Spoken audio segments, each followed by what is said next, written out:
ค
Record for the wettest day all year. You see how much is coming across there in Franklin County with tornado warnings popping up in spots. Some communities on islands totally cut off because of how high the floodwaters are. You see it up to here. It's like up to these signs past the curb. This picture by Ernie Vanderwalt there. At least 4 people have been killed, 2 of them kids. Hundreds of thousands of people are in the dark, no power. You've got hundreds of flights not taking off, and this storm on the move, with other states in the south bracing for up to 30 inches of rain. You've got so much water burying places, and that's now going to go to South Carolina. It's going to go to Georgia, where states of emergency are already in effect. Debbie, now a tropical storm, no longer a hurricane, is a direct result of our warmer climate, record high ocean temperatures, more rainfall. Meteorologist Bill Cairns is standing by with more on that, but first I want to bring in Jesse Kirsch in Florida. And Jesse, yes, this is Florida. They understand hurricanes and storms in Florida, but these are coming kind of boom, boom, boom. We've talked about them a lot already this year. There's a climate connection, and I know that you're seeing some damage where you are, right? Yeah, and Hallie, by the way, we're looking at the second hurricane making U.S. landfall this year, weeks earlier than we typically see in a season. And so that is a sign of what we're expecting to continue to be a pretty active hurricane season. I've got these goggles on as much as anything just because we're on a beachfront and I don't want to get sand in my eyes. You can see what happened here in Keaton Beach, Florida. Everything that's been blowing around. You can see the trees still blowing around behind me here. This is quite different than what we were experiencing this morning. We were just inland from here in Perry, Florida. And when we were in there, as Debbie was making landfall, I felt like I was getting pelted with hail in the face. So that's how strong those wind gusts felt. You mentioned they were around 80 miles per hour. And while things have been downgraded from the wind, and I want to give Bill credit for this because he said it earlier when he and I were talking on an earlier program and made a great point. Just because the wind speeds have gone down, that does not mean that the threat is going away, because this is going to be about the water and how much rain we get over the next several days in multiple states. So we're really at the beginning of what we're expecting from Debbie, Hallie. There's also been this sort of weird thing that happened, which was a cocaine bust that was kind of brought on by the storm. What? Yeah, so according to our station, NBC Miami, U.S. Border Patrol says that a bunch of bags of cocaine got blown around because of this, as the storm was unfolding, more than $1 million worth of cocaine, and someone found it, and that has now been seized by the government, according to our local station's reporting. So strange things happening in this storm, and I can tell you also, Hallie, where we are now, Keaton Beach, this was an area that was hard hit in Hurricane Idalia last year. That was a Category 3 storm. It appears that the damage here from this Category 1 hurricane appears to be light in comparison, which is good news for a community that is, of course, still recovering, Hallie. Yeah, no kidding. Jesse Kirsch, thanks for being there. Glad you're there. Glad you and your crew are staying as dry as you can be. Appreciate it. Bill Cairns is joining us now. Okay, now a tropical storm. Yep. What's up with the track? Because it doesn't mean the danger's over just because Debbie's no longer a hurricane. And I think Debbie wants to make a second landfall, and that's probably not going to be until maybe Wednesday night, come Thursday morning, or maybe even Thursday afternoon. So the storm itself is just moving right along the Georgia-Florida border. So the storm is supposed to go up in Georgia and then tomorrow come out to sea, and then it's over the warmer water. So it would only have maybe 48 hours, 36 hours over the warmer. But I can look at this. You can look at this. If I follow my finger, it's pretty much heading due east right now. It wants to get back over the water and towards Jacksonville. If it goes over the water earlier, we'll likely have a stronger storm for that second landfall, so I'll explain that in a second. First thing, the emergency going on now. This is a flash flood emergency in areas near Lake City towards Live Oak. This area had got the brunt of the heavy rain all day long, like 2-3 inches an hour. Some areas, 10 to 15 inches of rain. Live Oak's got water through the downtown into businesses. Really sad scene setting up there. And for the first time now, we got flash flood warnings in Georgia. We've had bands of heavy rain from Savannah almost down to Brunswick, and that continues. 16 million people now, by the way, under flood watches, and there's even a tornado warning currently for the Savannah area too. So there you go, a flash flood warning and a tornado warning, Hallie. Bill Cairns watching all of it, keeping you busy this week. I'm sure we'll talk again tomorrow, Bill. Thank you. Now to some breaking news coming into us here in Washington, as we're just learning that President Biden has been briefed on a suspected rocket attack on an airbase in Iraq, an attack that has apparently injured several Americans. You're looking at the map there of where this is, outside Baghdad. Courtney Cubies at the Pentagon for us. Court, what do we know? We know that at least several American personnel who were at that base at the time were injured in this. So at least 2 rockets were fired at Al Asad Air Base. You saw there it's west of Baghdad. There are U.S. personnel there, but it's actually an Iraqi base. At least one of those rockets did impact somewhere on the base, causing those injuries. But we don't have a whole lot more, including any real specificity on the nature of those injuries, Hallie. It's not uncommon these days for there to be an attack on a base like Al Asad in Iraq, but the majority of the projectiles that are fired at the base there or in Baghdad or even up in Erbil, where there are also Americans stationed, the majority of those projectiles are generally either shot down or they don't even reach the base. So the fact that there were Americans injured here is pretty uncommon. U.S. officials are saying they believe that one of the Iranian-backed militia groups in the area is likely responsible, but they don't yet have confidence in exactly which one could be behind this, Hallie. And all of it's happening against the backdrop of increased tensions in the region anyway, Court. That's right. So the big question now is there was some belief that if in fact and when in fact at this point Iran does respond or retaliate for as part of this increased tension, that some of these Iranian-backed groups might play a part in that, including ones in Iraq and in Syria. But so far, it doesn't appear that this is the beginning of a larger response or retaliation by Iran. But we're continuing to watch to see if this is part of a larger wave of attacks in Iraq or Syria or even in the region, Hallie. Courtney Kube, thanks so much for racing to a camera for us on that. Appreciate it. Let's take you now to Wall Street with some economic news. The markets coming off their worst day in 2 years with an international sell-off. Look at this. The Dow's down about 1,000 points today. The S&P down 3%. NASDAQ down just about 3.5%. All of it starting with a rave of panic rippling through Wall Street earlier after the Japanese stock market had its worst day since Beverly Hills Cop 2 was in theaters, 1987. So what's spooking everybody? Signs the U.S. economy may be slowing down and concerns the Fed may be waiting too long to cut interest rates. This has all been bubbling since Friday when that July jobs report was worse than expected. Aaron Gilchrist will join us in a sec to talk about the political fallout, but let's start with the actual money piece of it with Brian Chung. No freak out moment for normal people, right? For Jay Powell, though, definitely a bit of a wake-up call. Is that a fair assessment? Yeah, although if anyone was opening up their 401k, you probably got some shock today. Now, look, when it comes to the stock market, yes, indeed, it was a pretty ugly day with the Dow Jones losing 1,000 points. It's about 2.6% in percentage points. But look, at the end of the day, this is still coming off of already historical highs. You look at the S&P 500, yes, that was down 3% in trading today, but we hit market highs very recently. Over the year, the S&P 500 is still up 8.7%. So where this is really more impactful on the bottom line is going to be with interest rates, because now you do wonder, all right, well, here's the stock market that basically sold off after that disappointing jobs report last week that showed the unemployment rate rising to 4.3%. Does that spur the Federal Reserve into a more aggressive interest rate cut than people had been anticipating? They usually cut interest rates by 1/4 percentage point. After the market action today, in tandem with the jobs market we got last week, you have the Federal Reserve now expected to cut interest rates by 0.5 percentage point when they next meet in September. We'll have to see if they follow through. What are the? I mean, I know I don't want to make you handicap anything. If you had a crystal ball, I get it. You wouldn't be here because you win Powerball. But like, based on your reporting and your expertise here with the Fed, does that seem, more than likely, less than likely? If you could say.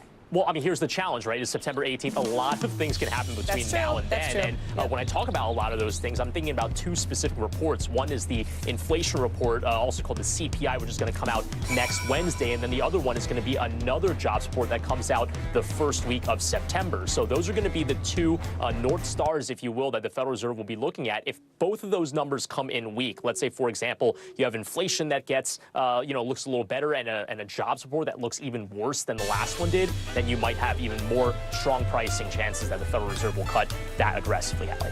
This has also been an interesting reminder as I was sitting on my couch last night looking at my phone going, what's happening in Japan, of how interconnected the world's markets really are. Yep, all of it's so interconnected, and traders who are trying to uncover a trade, there's something called a carry trade that basically blew up. I won't get into the mechanics, but these are traders dealing in Japanese yen, and then also U.S. stocks. They are related. Brian Chung, thank you, friend. Appreciate that. Putting it in plain English for us, as always. Also tonight, in the world of politics, you've got Vice President Kamala Harris set to clinch the Democratic nomination really any minute now, and the DNC is set to make her position at the top of the ticket officially official, like for real, for real. Tomorrow, we're going to see the VP and her VP pick appear together for the first time at a rally in Philadelphia.